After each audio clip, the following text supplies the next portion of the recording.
Bienvenue dans notre série sur la crainte des dieux. Et que Dieu vous bénisse pour cette journée heureuse que Dieu a créée, qui soit pour nous un sujet de joie. Et un sujet de joie, pourquoi? Parce que nous allons parler toujours sur la crainte des dieux, mais aujourd'hui nous parlons de bénéfices de la crainte des dieux. Voilà, il y a des avantages pour ceux-là qui craignent le Seigneur. Alors, nous allons nous entretenir aujourd'hui avec cette partie et voir quels sont les différents bénéfices de celui qui craint Dieu. Et vous allez ouvrir la Bible ensemble avec moi dans Proverbes. Ce que la Bible dit dans Psaume 34, 10 à 12, « Craignez l'Éternel, vous ses saints, car rien ne manque à ceux qui le craignent.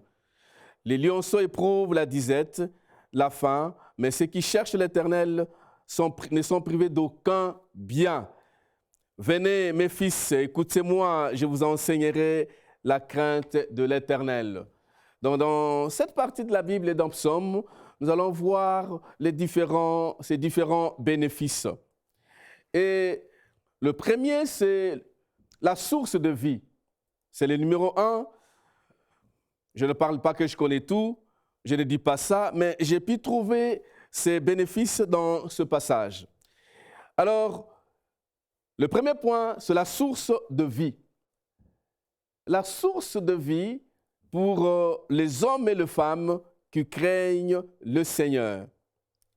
Et qu'est-ce que la Bible nous dit dans Proverbes 14, 26 à 27? C'est lui qui craint l'Éternel possède un appui ferme, et ses enfants ont un refuge auprès de lui. La crainte de l'Éternel est une source de vie pour détourner des pièges de la mort. Il y a des pièges de la mort, mais la crainte de Dieu fait en sorte que ces pièges-là soient loin de vous. Dieu est capable de détourner le piège. Les pièges de la mort sont avec nous tous les jours. Et chaque être humain a besoin de vivre le plus longtemps possible. Et voilà que la source de vie, c'est dans la crainte de Dieu. C'est l'un des bénéfices parmi tant d'autres. Donc, celui qui craint l'Éternel possède un appui ferme. Cet appui, c'est auprès du Seigneur. Et même ses enfants ont un refuge auprès de lui. Voilà. Donc, nous disons que notre crainte dépend aussi de plusieurs personnes. Si nous craignons Dieu, ça affecte notre génération, ça affecte nos enfants, ça affecte notre famille. Et c'est une source de vie. Une source de vie. La source, c'est là où on va puiser. La source, c'est l'origine. Et si nous craignons le Seigneur, l'origine de notre vie, c'est Dieu lui-même qui prend le contrôle de notre vie. Celui qui veut vivre longtemps doit mettre Dieu au commencement de tout ce qu'il a, de tout ce qu'il fait. Ainsi, Dieu préservera contre toute embûche de l'ennemi. Il le préservera. Dieu le préservera contre toute embûche de l'ennemi. Je ne sais pas si vous vous fiez en quoi ou à quoi, mais j'aimerais vous dire que la source de votre vie, c'est Dieu. La source de ma vie, c'est Dieu. Et non pas seulement vous, de toute votre famille aussi. Et aussi, pour cela ou celui qui craint Dieu, Dieu donne le deuxième élément ou le deuxième bénéfice, la longévité. Nous voulons vivre le plus longtemps possible sur cette terre. C'est pourquoi nous voyons des gens prendre le temps, passer des temps dans de gymnase, faire le sport, faire le gym pour dire « oui, mais ça donne la santé, ça change le corps, c'est pour vivre longtemps, ça détend le muscle, c'est une bonne chose. » Mais j'aimerais vous donner encore une autre source de vie, c'est la crainte de Dieu. C'est la crainte de Dieu. Nous pouvons faire toutes ces choses, c'est bien. Mais la piété, c'est juste utile pour peu de choses. Mais la piété, c'est pour beaucoup de choses. Mais l'exercice corporel, c'est juste pour peu de choses, voulais-je dire. Donc, c'est exactement ça. Et j'aimerais que chacun de nous comprenne que la longue vie ne dépend pas de nous. Mais la longue vie ou la longévité dépend de celui qui craint Dieu. Et la Bible nous dit, La crainte de l'Éternel augmente le jour, mais les années des méchants sont abrégées. La crainte de Dieu augmente le jour. Vous voulez vivre longtemps? Craignez Dieu. Craignez le Seigneur et vous vivrez longtemps. Lui-même prend votre vie en charge. Lui-même qui vous a créé, il connaît votre corps. Il est capable de changer ce qui ne marche pas dans votre vie, dans votre corps et dans mon corps aussi. C'est pourquoi il nous dit, la crainte de l'Éternel augmente les jours, mais les années des méchants sont abrégées. Et nous vivons cela tous les jours, des morts précoces, parce que les gens ont ignoré Dieu. Les gens veulent mener leur vie comme eux-mêmes veulent. Mais celui qui veut vivre longtemps et rassasier des jours doit considérer la crainte de Dieu comme l'un de ses secrets d'une longue vie. Je vous donne un secret pour vivre longtemps, c'est de craindre l'Éternel. C'est un bénéfice. Vous le craignez, il vous donne une longue vie. Vous le craignez, il augmente les jours. Mais vous êtes méchant, il abrège votre vie aussi. Comme je disais, l'exercice corporel, il est certes nécessaire pour être en forme, c'est bien. Mais au-delà de cela, la crainte de Dieu est utile en tout et pour tout. C'est dans 1 Timothée chapitre 4, verset 8. C'est bien de faire l'exercice corporel. Nous le faisons tous. Mais c'est mieux d'appliquer la parole de Dieu. C'est mieux de craindre le Seigneur. Parce que la piété est utile pour beaucoup de choses. Bien-aimés dans le Seigneur, vous avez besoin d'une longue vie. Je ne connais pas votre âge, peu importe. Mais chacun de nous a besoin de vivre le plus longtemps possible sur cette terre. Et voilà, l'une des possibilités, c'est de craindre Dieu. Ça ne s'arrête pas là pour ceux qui craignent le Seigneur. Il y a aussi la provision dans leur vie. Voilà qu'il y a la longévité, mais il y a aussi la provision. Alors la provision est, selon Larousse, l'accumulation des choses nécessaires en vue d'un usage intérieur. Et la crainte de l'Éternel assure une provision dans tous les aspects de nos vies. Alors nous considérons que Dieu est le pourvoyeur. Il prend vraiment en charge celui qui s'attend à lui en l'honorant. Dieu a des réserves. Dieu a de la provision pour ceux-là qui les craignent. Oui, nous accumulons de richesses. Mais pour ceux-là qui craignent le Seigneur, Dieu a une provision interminable. Pour ceux-là qui l'aiment, pour ceux-là qui l'honorent, Dieu a une provision. Ce qui fait que, quel que soit l'endroit où la personne arrive, même dans le lieu sec, même dans un lieu désert, Dieu pourvoit aux besoins de celui qui le craigne. Au milieu des difficultés, mais vous vous démarquez parce que le Seigneur est avec vous. La provision de Dieu est là pour ceux-là qui le craignent. Alors l'ennemi travaille pour que nous n'ayons pas la crainte de Dieu. Il met en doute la parole de Dieu. Il vient, il nous pose aussi des questions. Qu'est-ce que ça fait si vous faites ça? Qu'est-ce que ça fait si vous vous désorientez? Qu'est-ce que ça fait si vous n'obéissez pas à Dieu? Oui, c'est vrai, toutes ces questions viennent dans l'esprit. Mais la réponse, seulement de craindre Dieu. Craignez le Seigneur. Craignez le Seigneur. Vous nous suivez dans notre série de la crainte, mais j'aimerais vous dire qu'il y a une provision pour vous. Si vous faites partie de ceux-là qui craignent le Seigneur, peu importe ce que vous voyez aujourd'hui, peu importe ce que vous êtes en train de vivre aujourd'hui, mais si vous craignez le Seigneur, je vous assure que le lendemain est assuré. Même si aujourd'hui, c'est le contraire des choses, restez ferme. Le Seigneur va se glorifier. Le Seigneur va se manifester. Il y a une provision, il y a une réserve que vous ne voyez pas avec les yeux humains, mais que le Seigneur a préparée pour vous. Vous n'êtes pas en compétition. Ne suivez pas ce que les autres font. Soyez différents. Et la gloire de Dieu se manifestera dans votre vie. Et notre bénéfice, pour ceux-là qui craignent le Seigneur, c'est la protection. Chaque être humain a besoin d'une protection.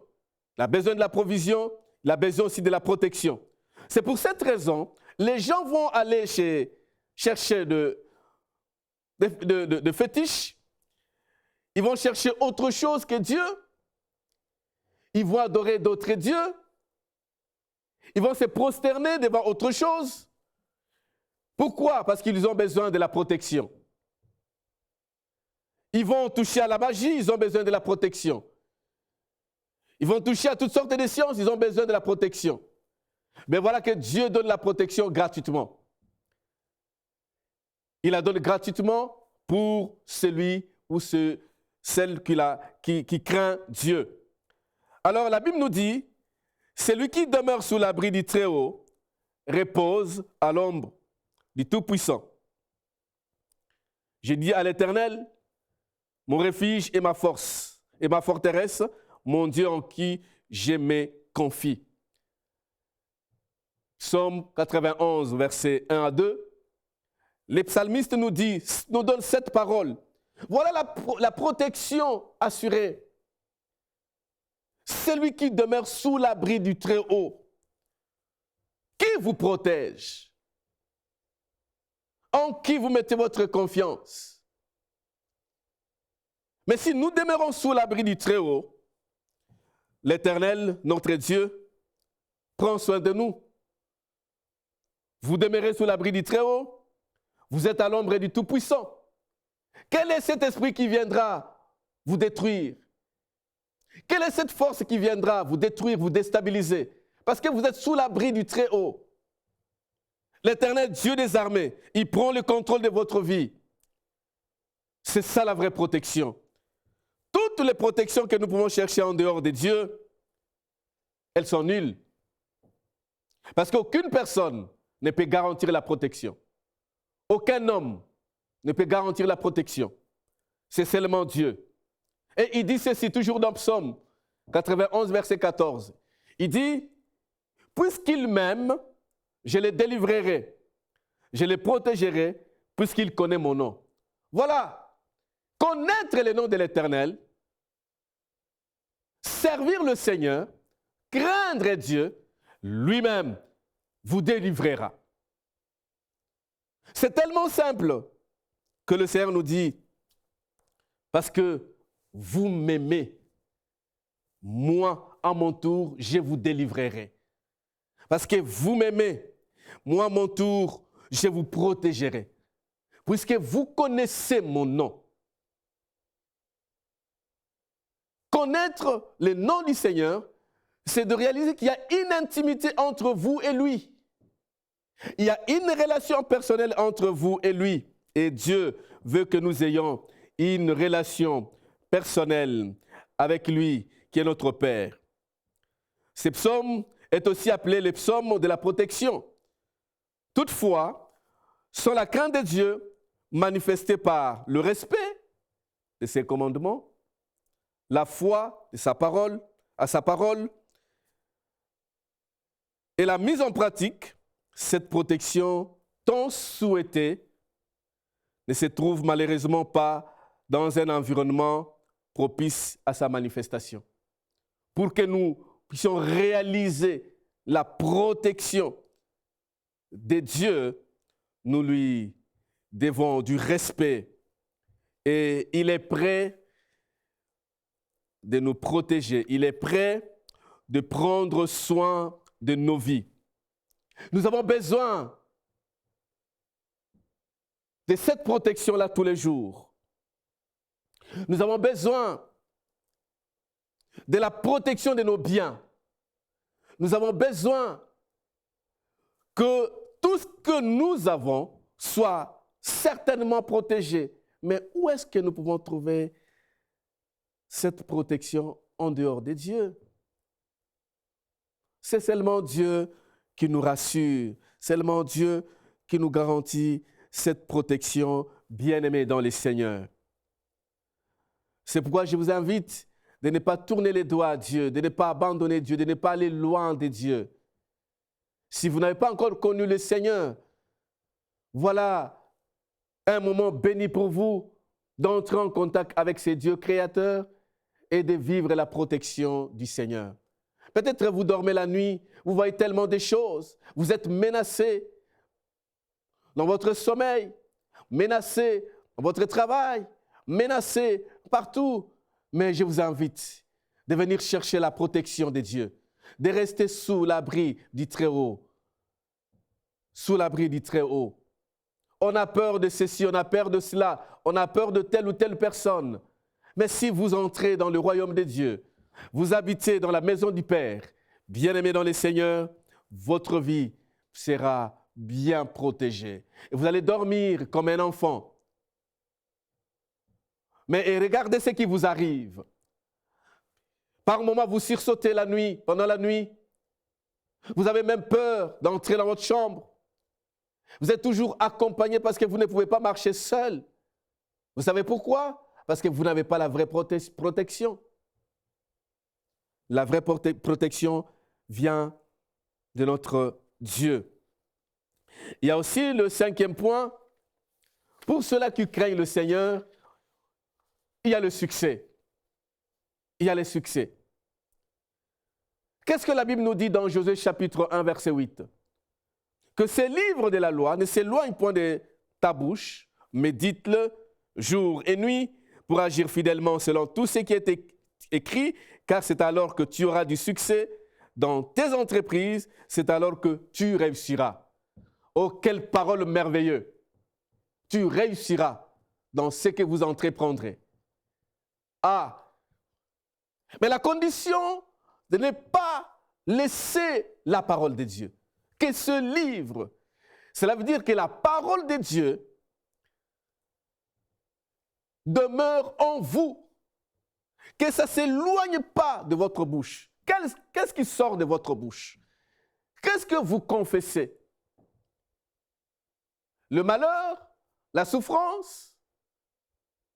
Mais ici on nous dit que cette parole ou ces livres de la loi ne s'éloignent pas de votre bouche. Mais il y a un travail, c'est de méditer ces livres nuit et jour. Ça fait combien de temps que vous avez lu votre Bible? Et vous vous posez des questions, il y a des situations qui ne changent pas. Vous avez les Bibles que le dimanche. Vous avez les Bibles que le jour de la Noël. Vous avez la Bible, que le jour de la Pâque. Vous avez la Bible que juste par des circonstances. Pourtant, le Seigneur nous dit que vous devez méditer cette parole jour et nuit. Mais ceux qui vous entourent vous diront, mais vous exagérez. Vous avez toujours la parole de Dieu. On ne peut pas parler d'autre chose. Oui, c'est vrai. Nous ne parlons pas d'autre chose, nous parlons de la parole de Dieu parce qu'en elle, il y a la vie et il y a le succès dans tout ce que j'entreprendrai. Le succès dans tout ce que vous entreprendrez, vous aurez du succès. Le succès vient par la mise en pratique de la parole de Dieu, le respect et la mise en application des commandements de Dieu. C'est cela même la crainte de Dieu. Voilà l'avantage pour ceux-là qui craignent le Seigneur. Tout réussit. Et vous allez me dire, mais pasteur, moi ça fait des jours que je suis dans l'église. Je vais à l'église. Oui, aller à l'église c'est une chose. Mais mettre en pratique la parole de Dieu, c'en est une autre. Ce que je vais vous dire, c'est de mettre en pratique la parole de Dieu. Mettre en pratique les Écritures.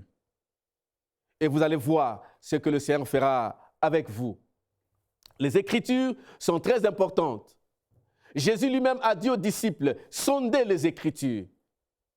Parce que quand nous sondons les Écritures, c'est Dieu lui-même qui nous parle. Nous découvrons la révélation de notre vie. Nous voyons que le Seigneur est en train de nous diriger autrement. C'est ça l'importance de sonder les Écritures. Nous voyons la réussite. les succès nous accompagnent dans tout ce que nous sommes en train d'entreprendre. Ça peut sembler difficile, c'est comme si ça ne décolle pas. Mais bien aimés dans le Seigneur, je vous garantis, je vous assure que celui qui médite cette parole a du succès, a du succès. Le problème, c'est que nous voulons que tout soit palpable. Non, mais les gens n'ont pas encore vu.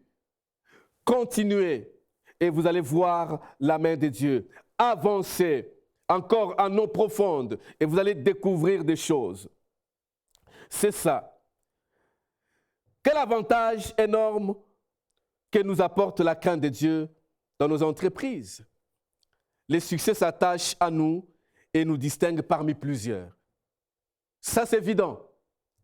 Les succès s'attachent à nous et nous distinguent parmi plusieurs.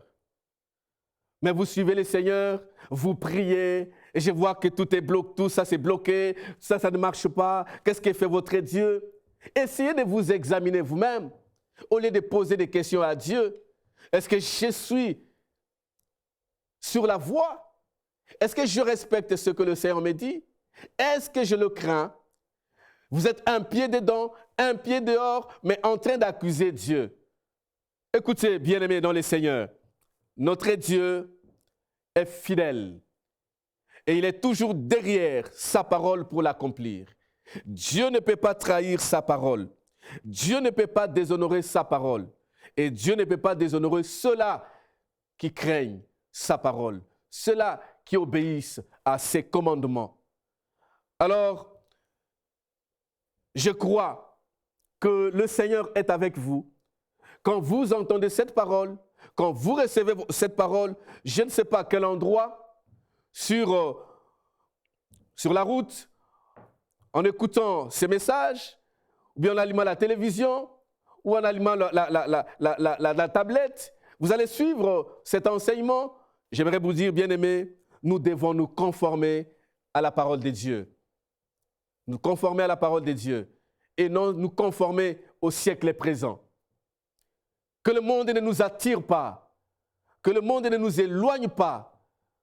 Par contre, que cette parole nous attache davantage à notre Dieu.